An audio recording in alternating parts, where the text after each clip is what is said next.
Okay, let's talk about the Ableton Push for a minute. Now, this is kind of like a super controller.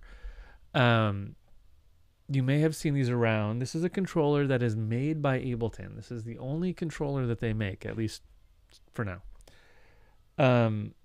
This is designed to completely incorporate everything Live can do.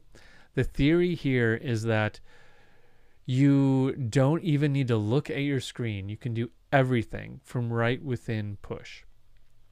So if you're saying like, what is Push? Push is a controller. It is a controller. It is a control surface. It is also an instrument. These keys are set up to let us play things. That's what they're doing right now.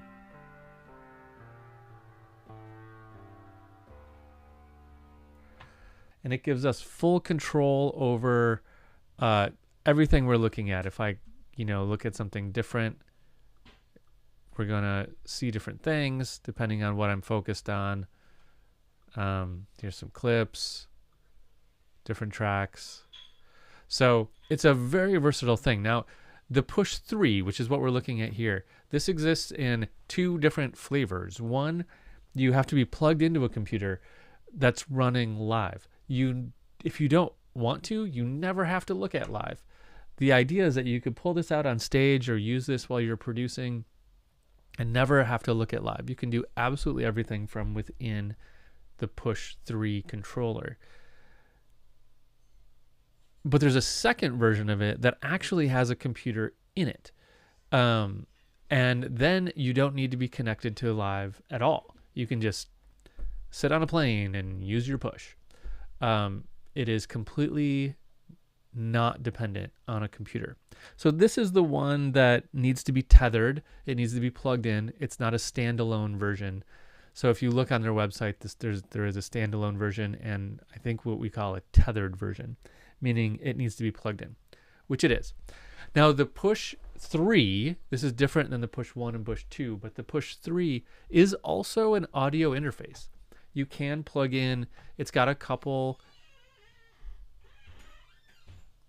inputs and mic pre's, so you can plug into it and use it that way.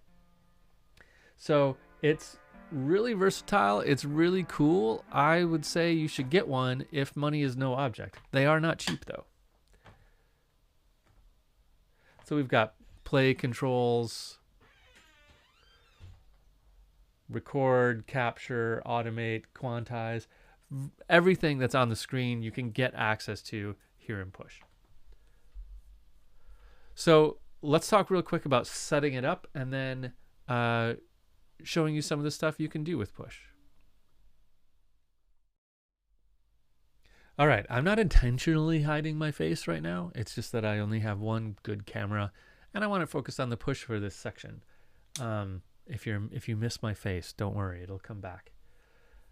Okay, let's talk about setting up the Push 3. So this is just the same as everything else. It's actually quite even a bit easier.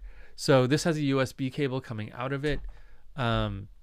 So we plug that into our computer, and then if you are using Live 12, you're pretty much good to go.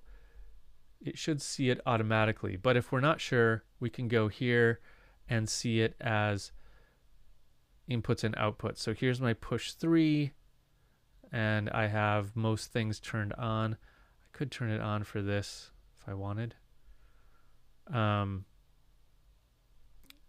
Outputs, use report, sure. Why not? It's not going to hurt anything to turn more things on. Now, if you want to use it as an audio interface, you're going to go here to audio and say audio input from Push 3 right there. I don't want to do that, but you can do it. It's got, I think, 2 inputs. And now Ableton totally sees it. So everything I'm doing in Live is updating on the Push instantly. It's also generating this orange box here. This orange box is showing us what we're seeing on Push in terms of the clip slot grid. Now, the Push isn't set up as a clip slot grid. It looks like one. And I can go into a mode where it is just showing me the clip slot grid and I can launch stuff. But right now it's actually set up as a keyboard.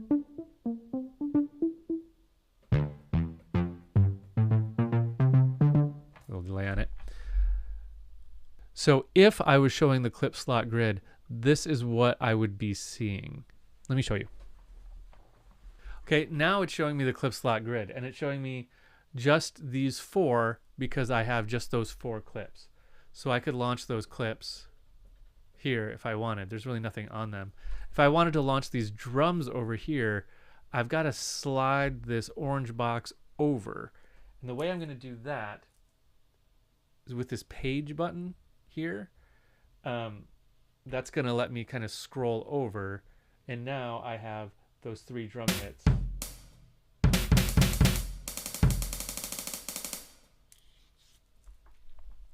Cool, so I can go page back with this button right here and get back to where we were. And if I go up here, I can actually see my clip slot grid up here and what it's doing. Let's go page over. You can see my clip slot grid showing up just like it does on screen. So, and I can scroll around also using this giant wheel up here. So anyway, that's how you set up the push 3. Now let's go into a separate video and we'll talk about navigating around on push a little bit. Okay, let's do a little bit of navigating around on the push, just to kind of see how it's oriented to be a lot like the Ableton screen.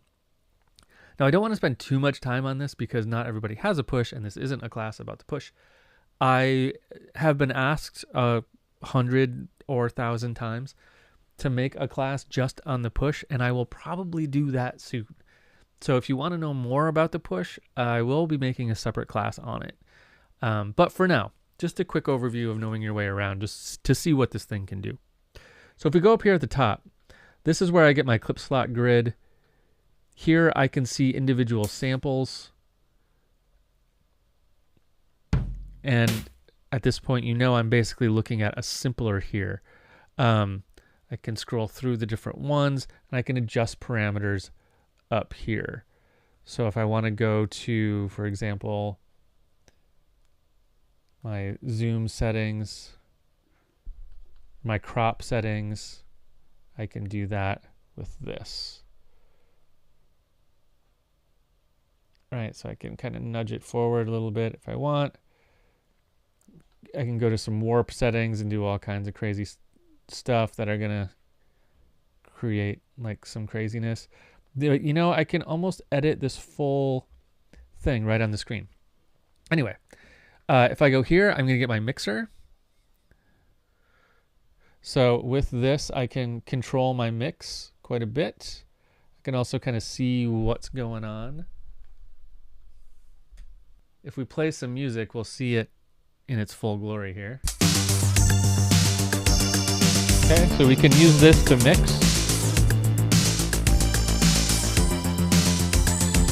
Go page over, you can see more tracks. That's pretty cool. I can stop that with this play button down here. And then here I can go into my device settings. Now on this particular track, I don't have any devices, but here we have all our macros for these different devices on each of these tracks. So you can see all my tracks listed here, and I can get access to anything I want up here. I can move around with these arrows here where it kind of changes what I'm seeing. If I go back to session view, I can basically move our big orange box around more delicately this way than just using the page over stuff. But both of them will do it. Let me go back to the MIDI keyboard so you can really kind of see what I'm doing here. Okay, so I hit this button and we go back to the MIDI keyboard. Let me go to a less crazy instrument here.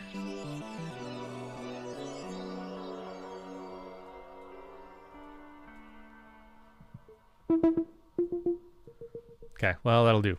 So what we have basically here is orange notes. In this case, it's going to depend on the color of your track, but orange notes are the root, and all the white notes are other notes in that scale.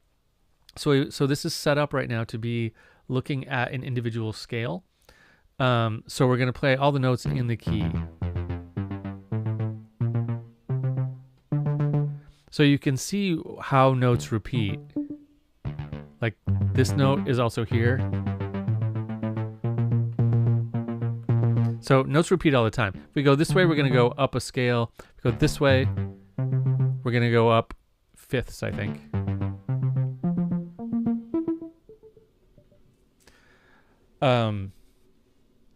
So it lends to some cool patterns.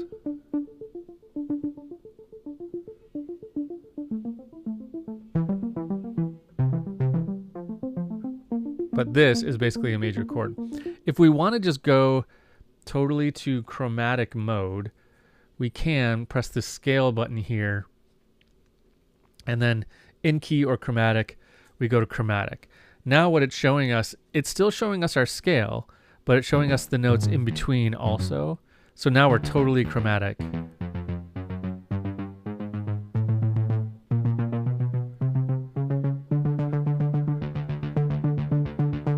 Right?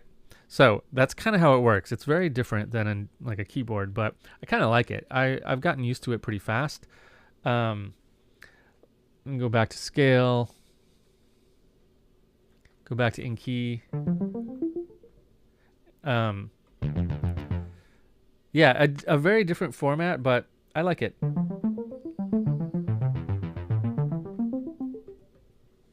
It's fun.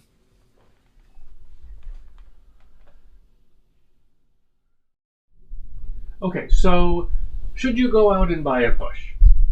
Maybe. If you like tech and gadgets and have unlimited money, yes, you should go out and buy a push. Do you need one to make awesome music? Nope, you super don't. I have one sitting here. It's my third one. I've had a push 1, a push 2, and a push 3. And they're awesome. Do I use it on every track I make? No. Do I use it on most tracks I make? No. I really don't. The thing I use it for, to be totally honest with you, more than anything else, is I like to reach over without looking and just like play some stuff. With that layout of keys, I'm so familiar with the computer, with the traditional piano keyboard, that sometimes I feel like I get stuck in a rut, and reaching over and using this format is so different that sometimes it helps me come up with a new idea when I'm in a pinch. So I love it for that. But honestly, I don't use it a ton. I know people that do, though. I know people that use it for everything. So it's great. It's a really well-designed thing, and it's awesome. You don't need one, but they're pretty cool.